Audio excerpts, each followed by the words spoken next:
Alright, today we are watching a program called Himachal Pradesh. I don't know if many of you know what that is, but I know my Indian viewers definitely know what that is. So we are watching Himachal Pradesh by the Ministry of Information, which is the Indian film division. And this was published all the way back in 1951. So Himachal Pradesh from the Indian film division, published in 1951. So before we get started, I just want to say that I sort of know what this is about. I'm not that familiar with India, but I know Himachal Pradesh is like one of your states or whatever. So I know we're going to be learning about just one of India's states, which should be interesting. This should be a very interesting glimpse into a very specific part of Indian society and culture. I don't know what role Himachal Pradesh plays in the dynamic of India. I don't even know where it is. If I had to guess, I'd say it's near the Himalayas or it's north just because of the Hima at the beginning, but I don't know. I know really next to nothing about Himachal Pradesh besides that. So let's start, right?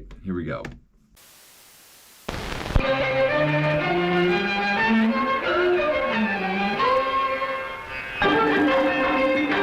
A little bit of a different sort of beginning for these Indian documentaries, a little bit more stringy. Usually we open with a strum of a sitar, so this is a bit of a different opening.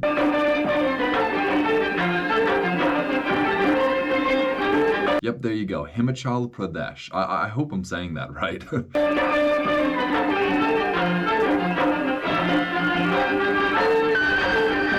Okay, produced by M. Bhavanani, director K.L. Kandpur. All right, I feel like K.L. Kandpur has been the director of like a whole bunch of these. We really got to start remembering this guy at least. The photography was S.P. Shind. The sound recording was P.K. Vishwanath, which that's another name that I feel like I recognize. The music direction is by V. Shirali, another name that I recognize. This is actually a pretty familiar crew to me. I feel like I recognize all these guys. Editing, J.S. Bandekar, and commentary, Berkeley Hill. Berkeley Hill again, yeah. So this is like the same crew as a lot of the other ones I've been watching. So that's cool, cool. Let's keep going.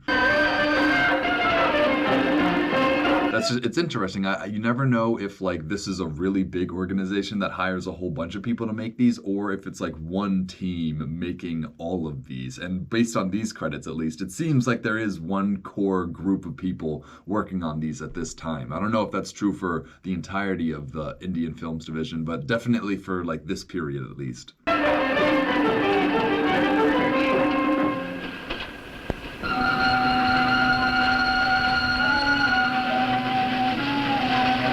All right, so we're in the mountains. I feel like I'm already sort of right. If we're in the mountains, I feel like my guess earlier. I feel like the Hima in Himachal is the same Hima that's in Himalayas. So I feel like we're in the mountains for sure. Every summer there is an exodus from our sultry plains to the cool repose of the highlands. Interesting. Every summer there's an exodus. It's interesting that they would use the term exodus. I feel like that's a very advanced English term because understanding of the term exodus requires you to sort of understand like the story of the Bible. I don't know. It's impressive that somebody from India would know the cultural context behind the word exodus. So just already off the bat, impressed with the language being used in these Indian programs. So they'd established that during like the warm season of India, which I guess is just summer, that during the summer in India, there is a whole bunch of people who leave from the warm southern part and go into Himachal Pradesh, presumably, to cool off in the mountains. That's interesting. I wasn't really thinking about that, but yeah, I guess you could escape the sweltering Indian heat by just retreating into the Himalayas. I guess we're going on like a tourist's trip this time around. This should be fun though, because I've never really seen India from like a tourist's point of view, you know, like an Indian tourist's point of view. Like we are going as Indian tourists to another part of India right now. So this should be fun. We journey by rail. We journey by road. Dang, look at this road. Is this real road though? Like, did they actually have cars like this? Like, I don't know. I have trouble believing that like everyone in India was able to drive during this time. I have a feeling this was a very, very like status dependent method of transportation. Ever upwards, until the sweltering heat of the lowlands fades into memory. The sweltering heat of the lowlands. Yeah, I guess if anyone's from India, is that how you would describe India nowadays? The sweltering heat of the lowlands? That sounds about right for me, but I want to know from the from my actual Indian audience. And where no iron horse or horsepower can... See, I always appreciate getting to see what people from other countries wear, especially when they're like hiking. You know, this isn't like traditional Indian garb. This is a very specific subcategory of Indian garb. This is Indian hiking clothes. So like we're getting to see a very specific subset of Indian fashion during this era of Indian history. That's interesting. Like they're definitely wearing a very specific sort of clothes compared to the rest of the programs I've watched. Like it seems like they are wearing hiking clothes. Proceed, the more adventurous rely on their own efforts. Efforts that are fully Look at this though. This is just like a nice little walking path. It's not like, oh, is this snow? That's so funny. I was gonna say like, is this grass? What is this? But they're walking on snow, it looks like. Again, that's not really the first thing I think of when I think of India is walking in snow. I guess I will always remember that Himachal Pradesh has snow. Recompensed. For who can resist the magnetic charm of snowy peaks and vales? Dang, they're walking barefoot in the snow, all of them? See, like, are you prepared for that? Or are you just like, oh, I guess we gotta walk in the snow? Like, did they willingly come here knowing that they would have to do this? Or is this just like the worst day of their lives? I don't want to interject too much of my own understanding of India, but I lived with an Indian guy for a little, and he was always barefoot, even in the winter. Like, even when I was freezing cold in my own house, he was still barefoot. And I asked him about it. I was like, how aren't you cold right now? Isn't it super hot in India all the time? Like, how aren't you cold? And he told me that even though it's hot, most houses don't have like insulation or anything, so even when it rains, it gets like incredibly freezing cold and wet inside. And he's so used to that sort of living that like being dry during the freezing cold for him was better than being wet in India. I don't know if that's true for everyone from India, but that's what I'm thinking about in this scenario. Are they so used to being cold that they actually don't mind walking in the snow? Like that's, again, something I just would not assume about Indian people, that they're comfortable in the cold. But I guess that's what I'm seeing right before my eyes.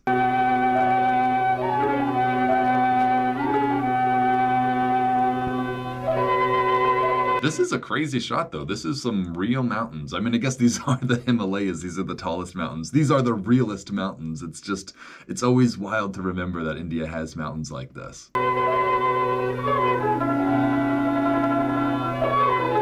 Just some little Indian kids. See, I love just the glimpses into like everyone's daily lives here. They're just like sledding. They're not sledding. They're just, I guess, they're not sledding. I guess they're just riding down the hill, but they're pretty much sledding. That's fun. If you seek solace among the snows, you'll surely find it in the newly formed state of Himachal Pradesh. Himachal Pradesh. All right, I've been saying it right. Land of the snowy mountains. With an area of 10,600 square miles. Dang, look at these mountains. These are some truly gargantuan mountains. Like, I know they're the Himalayas. I've literally never seen mountains this big. Like, I've been to Colorado. I've seen, like, the Rockies, but the Rockies don't compare to this even. And a population of nearly 1 million. Population of nearly 1 million. They didn't even have 1 million people in Himachal Pradesh at this time. I don't know how many people they have in Himachal Pradesh now, but I have to imagine it's a lot more. How would they have not? I'm gonna look it up. I very rarely look stuff up, but. All right, so almost 7 million now. All right, so that's still not a lot compared to the rest of India, I guess, but that's still like 7 times more than it was when we were watching this now. So that's interesting. Bounded by Kashmir. Oh wow, look at this map. This is interesting. Map of Himachal Pradesh. So we got Uttar Pradesh. So the part of India that borders Pakistan and Tibet and Kashmir, that's Himachal Pradesh. Okay. Tibet, Uttar Pradesh, and Uttar Pradesh, I will say Uttar Pradesh is like the one province or state of India that I know is like super populated. Like I know that's the big one. Punjab.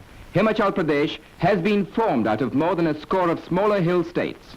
Interesting. Himachal Pradesh has been formed out of a score of smaller hill states. So is that what we're looking at here with Chamba, Mandi, Mahasu, and Sirmur. Is this what became Himachal Pradesh? I still don't know. I don't actually know where in the country Himachal Pradesh is, but this would make sense. This is in like the mountainous part. But like this is an old map, right? This is the state of Punjab. How far does Kashmir go into Tibet, by the way? The present districts are Chamba, Mandi, Mahasu, and Sirmur. Okay, so those are the states that ended up combining to form Himachal Pradesh. Is that true? I'm gonna look that up again. Okay, yeah, Himachal Pradesh is the one all the way up here. Yeah, okay, so it is bounded by Tibet and Pakistan. That's interesting. This is a very, very interesting geographic part of India. You know, I feel like it's wedged between Pakistan, Kashmir, Tibet, and then like the rest of India. That is like a very politically sensitive location. The region is a sparkling network of streams, waterfalls, and rivers. A sparkling network of streams, waterfalls, and rivers. See, I feel based on where this is, yeah, this should be receiving so much water from the Himalayas. What river do the rivers in Himachal Pradesh feed into? Do these waters feed into the Indus or the Ganges? I feel like that, like, culturally is a little significant of a question. Bridges are a rarity in the state, so when we come to a river... Dude, I love seeing these old cable cars. This is like real cool old stuff. Like, I feel like this, I don't know, like, you don't get to see stuff like this anymore. I wonder if India still has things like this. I wouldn't put it past India. Like, I bet there are still some places where you can cross a river by this and this alone. Come to a river, we may have to cross in this fashion.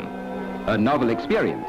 All it needs is courage. I like how it's just a guy tugging you along, too. Like, it seems like more complex than that. Like, there would be, like, a motor or an engine spinning. But no, it's just a guy tugging you along. I like that. I like that because that's probably this guy's whole job. Like, his whole life is just waiting by this bridge, like, ferrying people across. Like, you know, that's a good living right there. That is, like, a stable, secure job in, you know, in this era of India. Patience and muscle. And, you know, especially because, you know, so many people in India at the time were being forced to work into factories and stuff that, like, I would really appreciate this job over a factory job. Dang, he's one-arming it, too. He's not even using both arms. Like, isn't that crazy? Like, one arm. In other regions, an inflated skin forms... I was about to ask, is that like a blown-up pig? Like somebody made a balloon out of a whole pig hide? That's hilarious. I love that. I just learned that this is how some Indian people would travel down rivers. They would inflate like the hide of one of their old animals. That's so crazy. I can't believe it's airtight. I can't believe these things actually float. And they hold air. Like, that's crazy. That's so wild, right?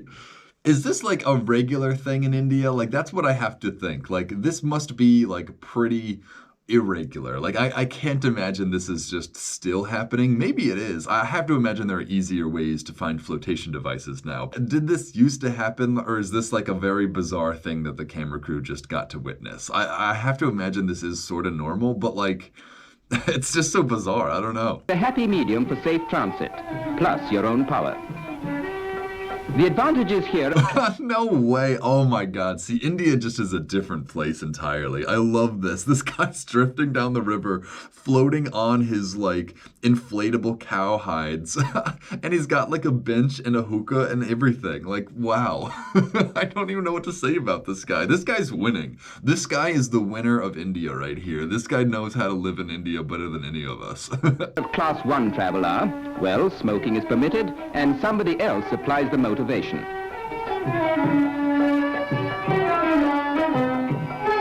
Every summer when the passes are free of snow, caravans enter the state from neighboring Tibet, bringing furs and wool to sell in the market. Hang on, so this is a caravan from neighboring Tibet. What time was Tibet annexed by China? Was that before or after this? What year was this? This was, oh, let me check. 51?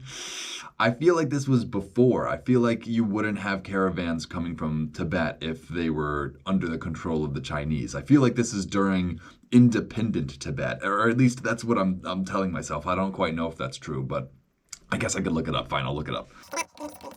Oh, wow, interesting. All right, so Tibet was annexed by China in 1950 and 51. So whatever we're seeing here, this is like the last caravan of like free Tibetans entering India. That makes this even more interesting. This is right before like this never happened again pretty much. Or maybe it still does. I don't know if India and Tibet still interact to this degree or not. I would imagine not though, just because of China's relationship with India. But either way, this is a very fascinating thing to get to see now that I know that. The trails are rough, and if one cannot afford to ride, then one must put it out. See, this is what's crazy about like India during this time too, that like you would just have people coming in from other countries and leaving to go to other countries as well. And like no one really keeping track of that sort of stuff. Or maybe they were, but like, I don't know, it seems impossible to keep track of it. So I don't know, like India was just this crazy place where people would go in to trade, leave to go back to their home valleys somewhere else. Like, it's such an expansive place that has its own like wild history that is just like not related to like the history or places that I am familiar with, you know? Like that's what makes India and learning about India so fascinating to me, is that it's a whole other world all of its own, you know? The mountain goats and sheep are highly valued, for not only are they used as beasts of burden, but supply as well an excellent quality of wool.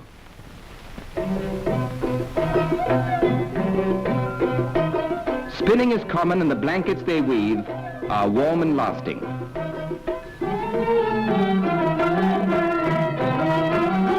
You know, that is interesting, right? They are harvesting wool from sheep and then they are weaving it. And we are right next to the region called Kashmir. I feel like I need to point that out.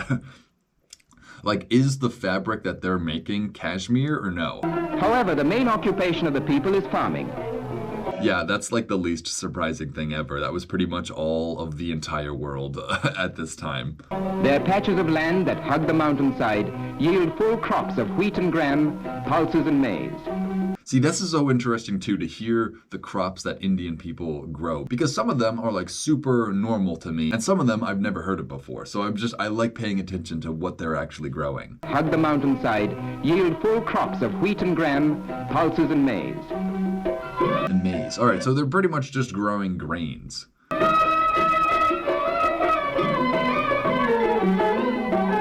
See, again, we have more scenes of a very communal farming community, I guess. Like everyone is working on the same farm together. This isn't one person's farm and they're all like slaves. I feel like these are all villagers and they're all working the shared village fields or whatever. I feel like that's what's happening here, which sounds like communism, but is really more just the demands of like village life. I've begun to notice that this is a very common thing to see in these old Indian programs, is all the women in one single field together working. Again, it's interesting the gender divide in agricultural labor, because here in India, it really seems like women do a lot of the agricultural work, whereas here in America, I feel like men are supposed to do a lot of the agricultural work. Again, that's the gender role. I'm not saying that's how it's supposed to be. I'm just saying the way they divide agricultural labor in India is sort of different than how we divide agricultural labor here in America.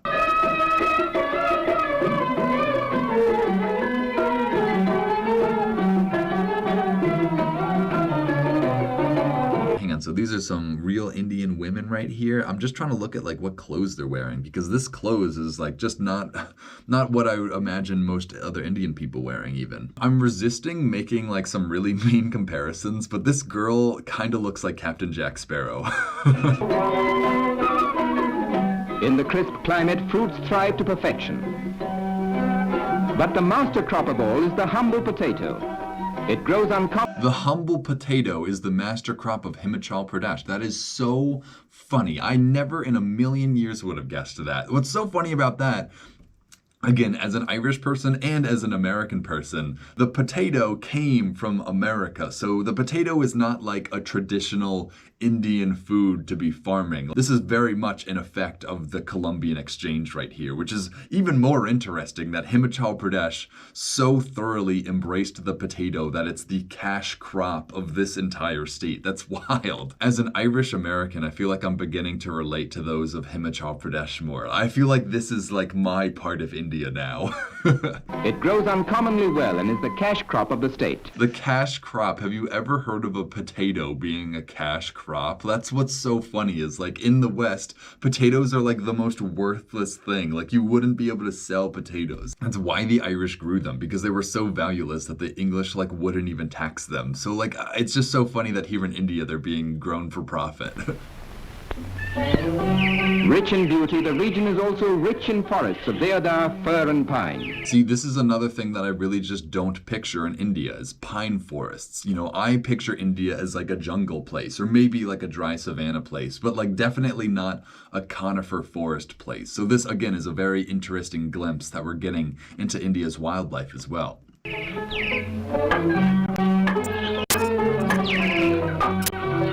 I think the sound effects that they're doing for these axe hits are really funny because those are obviously not the real sound that these axes are making, but at the same time, it's different than the sound effects library that most of the American film producers were using. Like these axe strikes are like Indian axe strikes, if that makes any sense. Like these sounds were recorded in India for the purpose of using them in Indian productions, whereas the sound effects I've been hearing in the American productions were just, American sound effects. So even the sound makes when an axe strikes a tree is different based on whether or not you're watching a program from America or India. That's just another interesting difference between these, but also a similarity, I guess.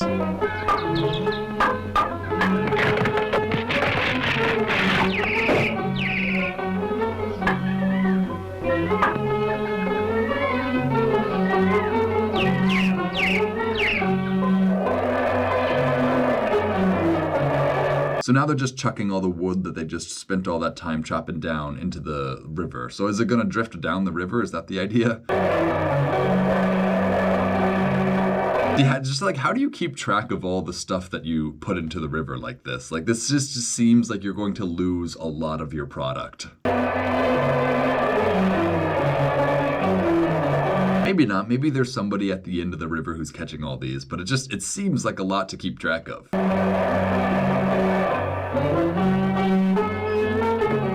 The varieties of wood under the guiding hand of man are put to the best possible use. What is this guy doing? I'm trying to figure out what everyone's doing. Those guys were making barrels or whatever. That makes sense. But what is this guy doing? He's like, it looks like he's playing the violin or something with his feet. I genuinely cannot understand what this guy is doing. If anyone from India is watching, please let me know what this guy's doing. Oh wow, that's a sick table though. Is this a wood table? That's awesome. The craftsmanship, like, oh man, like it really does remind me of those Jain temples. Aside from timber, the forests are another source of wealth, for the pines are tapped for resin. The pines are tapped for resin. That's interesting as well. What do Indian people use pine resin for? Because I don't really know that we do this here in America. We don't tap pine trees for pine resin. We obviously tap maple trees for syrup, but I don't know. I don't know what the uses of pine resin are. So let's learn. I love the face that this guy's making as he's collecting the resin. Like he's utterly disgusted by what he's doing.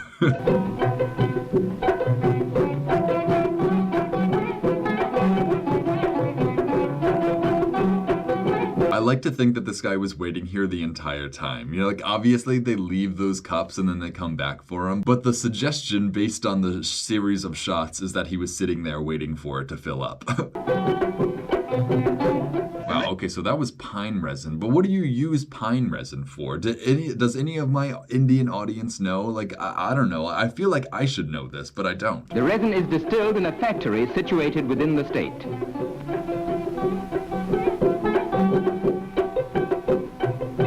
Hang on, is this still the pine resin? Is this a ginormous vat of pine resin? What could they possibly be doing with this? An important product of distillation is turpentine oil. Turpentine. So they're distilling the pine resin for turpentine? Is that right? Wow, interesting. That's like very complex sounding as well. And another is rosin, which is widely used in the manufacture of soaps, varnishes, paints and disinfectants. So they are just taking like the organic materials out of the resin and using it for all sorts of things. That's interesting. You know, I really hope that pine resin resulted in those pine forests receiving some sort of protection. You know, instead of being logged or cut down, they were kept because they were economically productive in another way. I hope that forest is still there because of that. The only major industrial concern in Himachal Pradesh is the foundry located in the town of Nahan in Sirmur district. Town of Nahan. All right. Does anyone watching from Nahan let me know? It manufactures a variety of agricultural implements. Dude, I love the scenes of the Indian factories because it's just a whole bunch of guys like on the ground working on stuff. Like it's just, I don't know, there's something so funny about how productive it was, but like how how minimalist it was as well. Like it's just an open field of guys working on stuff. Like it's not like a factory. It's so funny. It is a factory. It's just like an outdoor Indian factory, I guess. That find ready markets at home and abroad. Leaving Nahan and journeying roughly north. This just seems like the sort of stuff that you don't leave like outside in the rain. Like I don't know what the heck this stuff is, but like it looks like it's metal, so it might rust or something. I don't know. I feel like you're not supposed to leave this sort of stuff outside. We come to the city of Rampur Bashar. Rampur Bashar. Interesting. Look at the architecture of this place. This is a really, really interesting looking place right here, actually. I really hope we get to see more of the architecture. Because this looks unlike most of other Indian architecture. Well, I guess that's not true. It looks more Mughal inspired. These roofs, this looks like Tibetan inspired also. This looks like a pagoda or something. It looks like a pagoda on top of like a Hindu building or a Hindu temple or something. I guess Himachal Pradesh is like the intersection of like the mountain Tibetan people and like the Indian people. So I guess you can see that in their architecture as well. Wow. In Mahasu district, famed for its palace and many temples. Wow, look at this thing too. See, I love India for this sort of stuff as well. Just like the massive stone monuments. That's what we don't have enough of here in America, is massive stone monuments. Because stone monuments will last for thousands of years. You know, like this thing, whatever this thing is, I'm sorry, I don't know what it is. It's some sort of shrine, but it's been here for a very long time. You can tell. And it's just like, that's what we need here in America, is really cool old things like this. The singular design of these temples is evidence of the creative skill and industry of their builders. The singular designs, that's interesting because that's exactly what I was talking about, right? The specific architectural style of this palace is very unique. And I guess that's just exactly what they said too, is the uniqueness of this building just illustrates the uniqueness of the culture of the people who live here. So I guess we're in agreement then.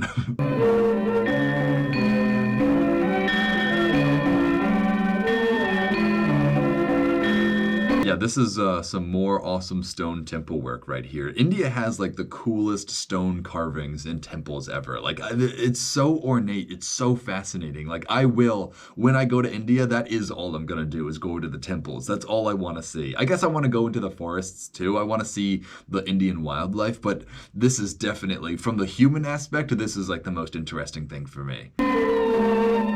Here also is an ancient Buddhist Tibetan temple, renowned for its gigantic... Old Buddhist Tibetan temple. Okay, so this is kind of like a pagoda or whatever. That's not a pat on the back, but that's like, I'm getting there. We're warming up. Prayer wheel, which houses several million mantras or benedictions.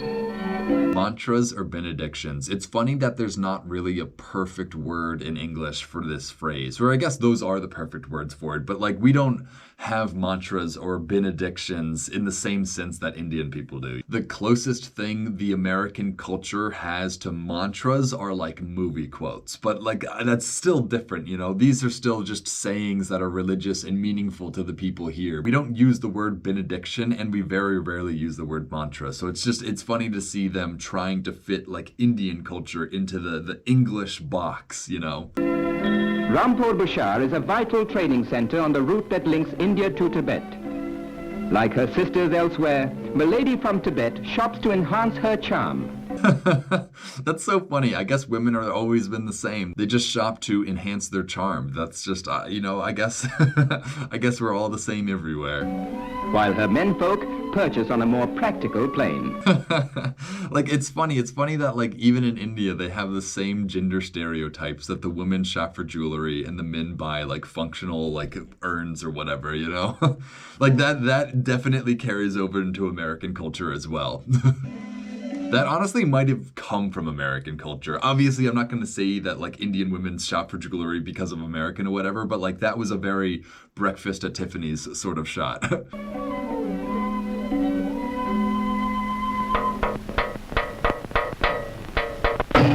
These Himalayan Robin Hoods believe in the saying, Hang on, what? These Himalayan, is that what he said? Oh, Himalayan Robin Hoods. I forget that. They don't say Himalayan the same way that I say Himalayan. They say Himalayan or whatever. So these are Himalayan Robin Hoods is what he just said. That's curious. I'm curious what exactly that means.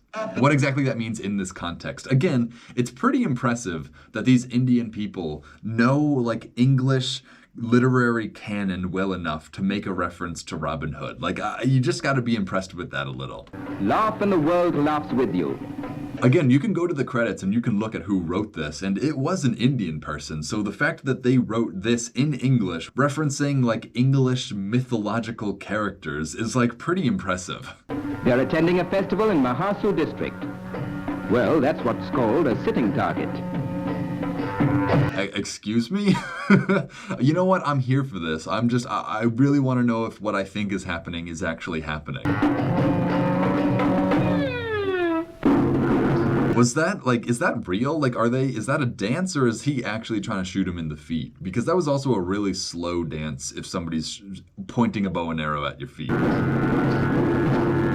Many have come from far and near, attired in their best to join in. Hang on, so let's look at the instruments they're playing too. There's so much going on in this one scene that, like, we got to unpack everything. So they're playing drums, which these feel like pretty standard drums, right? Bass drums or whatever. But these horns, these are what I'm interested in. These seem very specific to, like, this region. I've never seen horns like this anywhere in India before, like in any of the other programs I've watched. So I'm thinking they're like a specific instrument to, like, this part of the country, which is interesting because, again, if I think about, like, European culture, I feel like the mountain Europeans also have big horns like this. Like, in Switzerland, don't they blow, like, big horns? I feel like I'm exposing how little I know about Switzerland. But, like, all I'm saying is, like, these big horns seem to be an instrument that people in mountains seem to play. I don't know if that's, like, proper analysis or not, but, like, there's definitely a European mountain equivalent to these horns as well. It's like, obviously, the idea of the horn is the same, but the actual, like, structure of these instruments is obviously unique to this region. Because you have these weird, like, bowls coming out of the horns. These must sound, like, really interesting. I wish we could hear them, though. Like, we can't even hear the horns. That's such a shame. To join in mime, mirth, and merriment. Okay, again, more evidence that 90% of culture is just the funny dances you do and the funny clothes you wear while doing it. You know, like, here we are again, just watching people dance with their clothes on, you know, well, like, obviously, but, like, you know what I'm saying? Like, that is what culture is. Like, every single time you are shown somebody's culture, more often than not, you are shown the dances they do and the clothes they wear while doing the dances. You know, like, that is human culture. No matter what human group you are studying, there is going to be a dance with a funny little outfit, and that is what we are watching right now.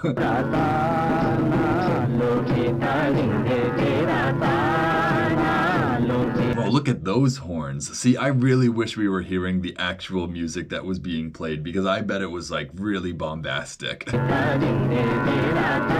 It's funny looking at what these men are wearing, though, because, again, like, the fashion definitely changes based on the regions of India, and this seems more, I don't know, this seems more Mughal inspired or Muslim inspired than Indian. I don't know if that's true. This sort of looks different than the other sorts of clothes I've seen people in other parts of India wearing.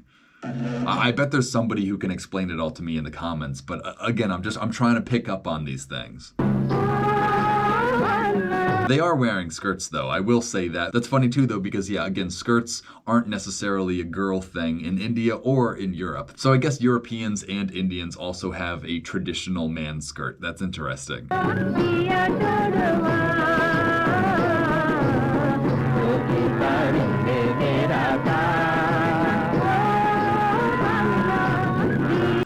the people in this part of India definitely have piercings as well. I've noticed that a few times. They definitely have a lot around their nose. I wonder what the origin of that tradition is. Like, what's the origin of having piercings all throughout your nose? Like, there is a story, trust me. I know there's a story. I don't even know if they know the story, but there was a story at once upon a time.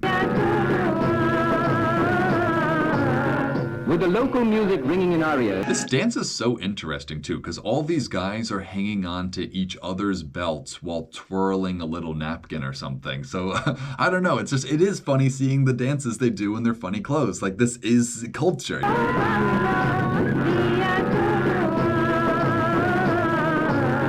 With the local music ringing in our ears, let's next visit the picturesque city of Chamba.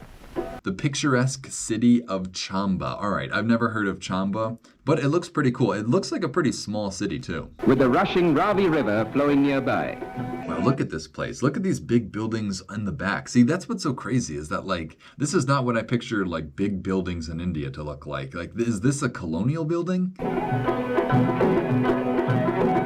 Like, that looks like a colonial administration office or something. That does not look like a historically Indian building. Oh wow, look at this bridge too. Man, like, India is so crazy. Like, the landscape is just like untamed in such a way that, like, I've never really seen in another place before. I think that's what it is. It's like India has such crazy topography, especially this part, right? This is the Himalayas, but they also have such a crazy incentive to build infrastructure like this for people to get around. So you end up seeing some bridges spanning some truly huge chasms. Whereas in America, like, you either don't have enough people to justify building a bridge like this, or you would just go around it. But I feel like in India, there are so many people in so many different places that sometimes you do just have to build a bridge over a crazy gap like this.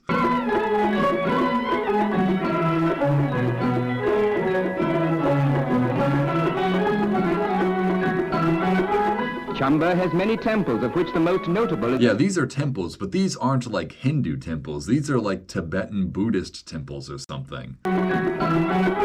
Chamba has many temples, of which the most notable is the Lakshmi Narayan Temple. It dates from the 10th century AD and is of striking design. 10th century AD, so the 1100s. See, yeah, my history of India is not good enough for me to say, oh, that's when the Gupta or whatever. No, I have no idea when that is. And I have no idea when that is relative to the rest of Indian history. But man, does this follow in the trend of being absolutely ornate beyond belief. Like, holy moly. I just can't fathom how people had enough, like, time and energy to make stuff this intricate.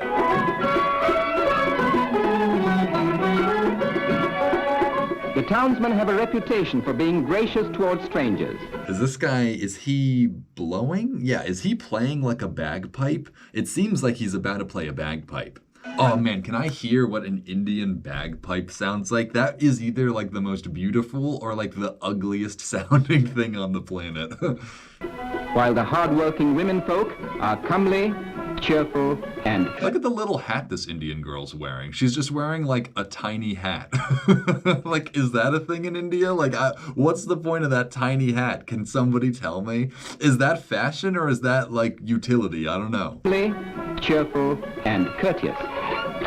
Oh wow, look at this sewing machine or whatever she's doing. It's more like a spinning machine. Is she like churning butter and then spinning it? Interesting. See, this is why I like watching these Indian things, is because there's just stuff that I'll see that I'll never see in America. And look at the backdrop of this shot. Just like all these rugs, all this design. It's just like, oh, there's such a rich imagery here.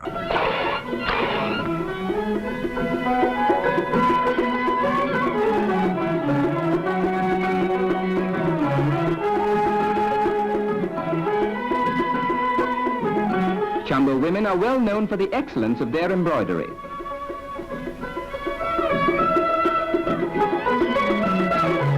And the local cobblers are famed for their artistic footwear. Artistic footwear. See, look at these shoes. They do look pretty interesting. But at the same time, they do just look like sandals from like the store. They look like interesting modern sandals. So I don't know. I don't know if those are like really impressive products or if he like just got those from a factory somewhere.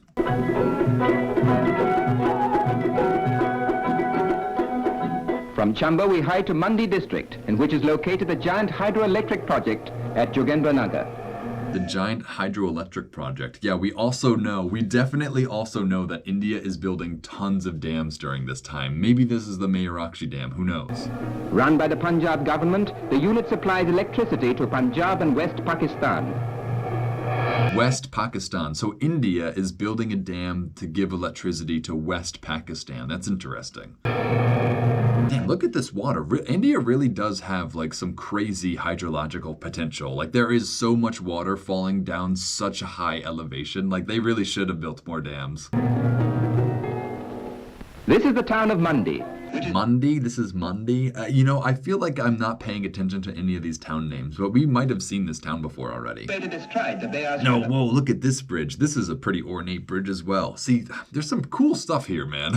Which is situated astride the Beas River. Mandi market is alive with the chatter and patter of these hardy mountain folk.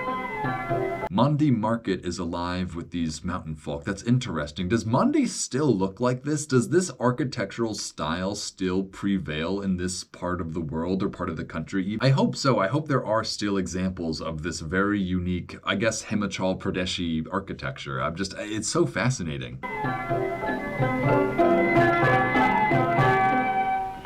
Himachal Pradesh is noted for the many recruits it supplies. Yeah, okay, here's a marching band from Himachal Pradesh, and we can see they definitely got some bagpipes. I wonder if that is a tradition in India's instruments, the bagpipe. Like, I know that the bagpipe is an instrument that is expanded far beyond Europe, so it's possible that India has their own version of bagpipes. I don't know if they're playing bagpipes because the British colonized them and brought bagpipes to them, or if they just had their own version of bagpipes to begin with. I would believe either one, honestly. As to the Indian Army.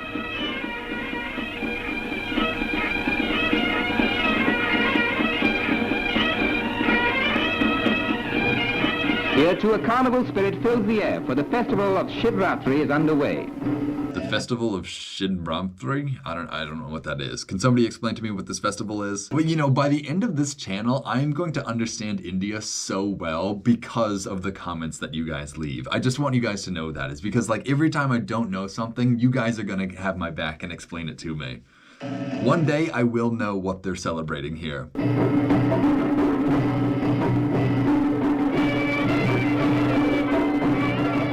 Is there a person in here, or what is this? What is this thing that they're carrying? Is it some sort of like shrine?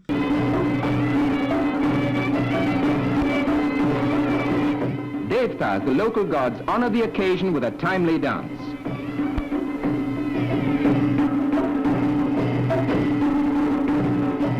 It is therefore in a joyful mood. Yeah, look at all these women. They also have nose piercings. This must mean something. Like the ones on the side versus the loops versus the big loops. Like, I don't know. Somebody explain that to me too, because there is something being communicated with these nose rings that I am not picking up on. That we bid adieu to Himachal Pradesh, gay gem indeed of the Himalayas. Dang, look at this thing. This is like an old Ferris wheel, like this wooden structure that these kids are riding in. That's pretty cool too. Like this is an actual like amusement park ride for Indian people during this time. Oh, that was it? I was expecting a little bit more from that, but I guess that's cool. Okay, interesting. So that was Himachal Pradesh.